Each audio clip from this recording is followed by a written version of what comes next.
नमस्कार, मैं हूं आपकी अपनी आवाज अंजलि और आप देख रहे हैं भदोही वाला का समाचार बुलेटिन। आगे बढ़ने से पहले अगर अभी तक आपने हमारे चैनल को सब्सक्राइब नहीं किया है तो कर लीजिए। आइए नजर डालते हैं आज की प्रमुख खबरों पर। त्योहारी सीजन शुरू होने वाला है। ऐसे में एक बार फिर आपको हर साल की तरह टिकटों के लिए मारामारी करनी पड़ेगी। अगर आपको दिवाली पर यात्रा करनी है और अब तक आपने ट्रेन का रिजर्वेशन नहीं कराया है तो फिर अब आपकी यात्रा करना लगभग मुश्किल है। 20 अक्टूबर को दिवाली है और अभी से 19 अक्टूबर तक मारामारी। भदोही आने जाने वाले रूट की सभी प्रमुख ट्रेनों में रिजर्वेशन फुल हो चुका है। यहां तक कि कई प्रमुख ट्रेनों में वेटिंग टिकट तक भी बंद हो चुका है। दिवाली पर घर पहुंचने के लिए मुंबई, दिल्ली, सूरत, अहमदाबाद आदि से भदोही, वाराणसी, इलाहाबाद आने वाली ट्रेनों में एक एक बर्थ तक खाली नहीं है। जौनपुर आने के लिए 4 और चेन्नई से भदोही जौनपुर आने के लिए 3 ट्रेनें हैं।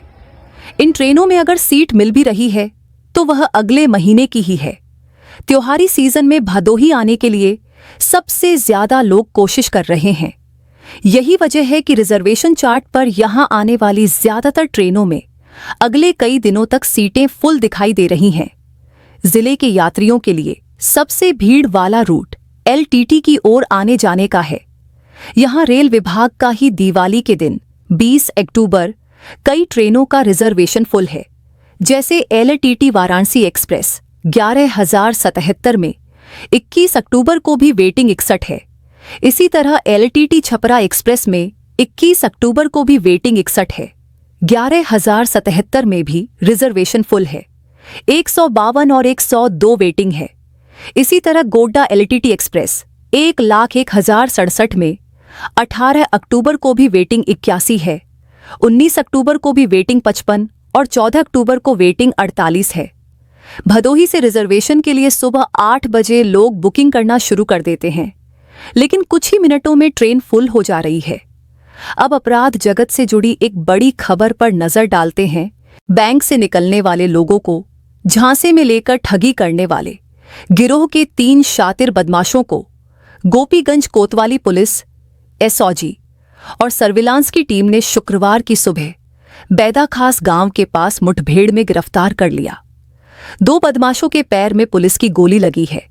तीनों के खिलाफ जिले के अलग अलग थानों के अलावा अन्य जिलों में 2 दर्जन से अधिक मामले दर्ज हैं।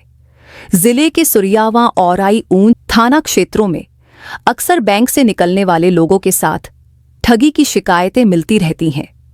ठगों के निशाने पर महिलाएं, बुजुर्ग व ग्रामीण परिवेश के सीधे सादे लोग होते थे।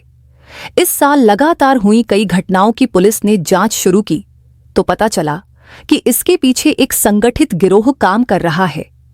SP अभिमन्यु मांगलिक ने आरोपियों की गिरफ्तारी के लिए SOG और SWAT की टीम गठित की। जांच के दौरान पुलिस को जानकारी मिली कि लोगों को ठगने वाला अंतः जनपदीय गिरोह जिले में फिर सक्रिय हो गया है। गोपीगंज कोतवाली पुलिस, SOG और SWAT की टीम शुक्रवार को बैदाखास के पास जांच कर रही थी। इसी बीच 3 संदिग्ध लोग आते दिखे। पुलिस ने उन्हें रोकना चाहा तो बदमाशों ने पुलिस पर फायर कर दिया।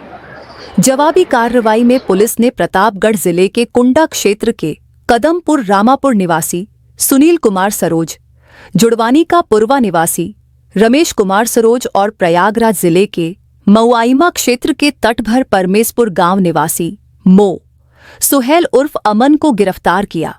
पुलिस की फायरिंग में सुनील सरोज के बाएं पैर में घुटने के नीचे और रमेश सरोज के दाहिने पैर में घुटने के नीचे गोली लगी। SP अभिमन्यु मांगलिक ने बताया कि घायल बदमाशों को ज्ञानपुर जिला अस्पताल में भर्ती कराया गया है। उनकी स्थिति सामान्य है। घटनास्थल पर फॉरेंसिक टीम फील्ड यूनिट ने भी जांच की। तीनों के खिलाफ भदोही समेत प्रयागराज, कौशाम्बी, रायबरेली में करीब 2 दर्जन मामले दर्ज हैं। अब अगर कोई बिजली कर्मी बिना वजह आपका कनेक्शन काट देता है तो आप उसे सबक सिखा सकते हैं। ऐसी मनमानी करने वाले अधिशासी अभियंता, SDO व JE पर 10,000 का जुर्माना लगा है। जिला उपभोक्ता आयोग की अदालत ने शुक्रवार को समय से पहले उपभोक्ता का बिजली कनेक्शन काटने पर बिजली निगम के एक्साइन, SDO और JE पर 10,000 रुपये का जुर्माना लगाया। आयोग ने उपभोक्ता का वाद में खर्च में हुए 5,000 रुपये देने का भी आदेश दिया। चेताया कि 2 माह में जुर्माने की राशि नहीं दी जाती है तो 6% वार्षिक ब्याज की दर से भुगतान करना होगा। जिला उपभोक्ता आयोग के रीडर स्वतंत्र रावत ने बताया कि दुर्गागंज के प्रयागपुर निवासी चंद्रकांत शर्मा ने 15 मई 2024 को जिला उपभोक्ता आयोग में शिकायत दर्ज कराते हुए बताया कि उसने बिजली निगम से 1 किलोवाट का बिजली कनेक्शन लिया। हर माह वह बिजली बिल का भुगतान भी करता रहा। 5 दिसंबर को उसको एक बिल मिला। इसमें बिजली बिल जमा करने की तिथि 12 दिसंबर और जमा न करने पर 19 दिसंबर लिखा गया था। इसके बावजूद बिजली निगम ने उनका कनेक्शन 9 दिसंबर 2023 को ही काट दिया। इसके बाद उन्होंने 10 दिसंबर को एक मुश्त समाधान योजना के तहत बिल जमा की।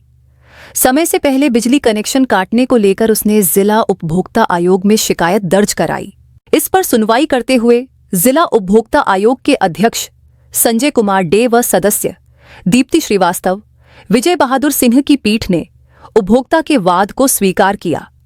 आयोग ने बिजली निगम के ज्ञानपुर एक्सईएन, सुरियावां एसडीओ और मसूदी दुर्गागंज के जेई पर 10,000 रुपये का जुर्माना लगाया।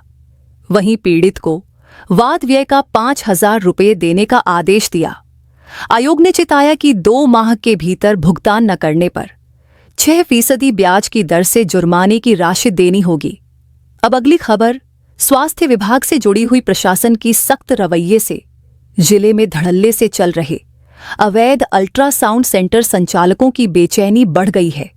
पिछले 15 दिनों में अब तक 5 अल्ट्रासाउंड सेंटर सील किए जा चुके हैं। इन सेंटरों की जांच में सामने आया कि कई जगह अप्रशिक्षित कर्मचारी जांच कर रहे थे और तकनीकी मानकों का पालन नहीं किया जा रहा था। जिले में कुल 45 अल्ट्रासाउंड सेंटर संचालित हो रहे हैं। इनमें से कई पर स्वास्थ्य विभाग की टीम ने लगातार छापेमारी कर खामियां उजागर की हैं। जांच के दौरान यह भी पाया गया कि कुछ सेंटर बिना पंजीकरण के ही संचालित किए जा रहे हैं। स्वास्थ्य विभाग ने इन सेंटरों पर कार्रवाई शुरू कर दी है।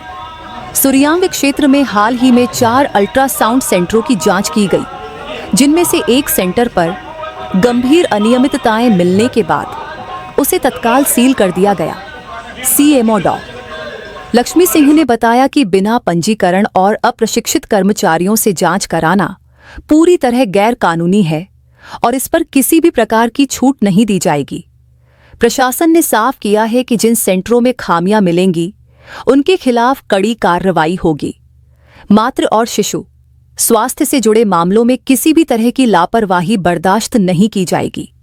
उधर शुक्रवार को भादोही में माकपा प्रदर्शन कर कालीन उद्योग पर अमेरिकी टैरिफ का विरोध किया। भारत की कम्युनिस्ट पार्टी मार्क्सवादी के कार्यकर्ताओं ने भादोही तहसील परिसर में धरना प्रदर्शन किया।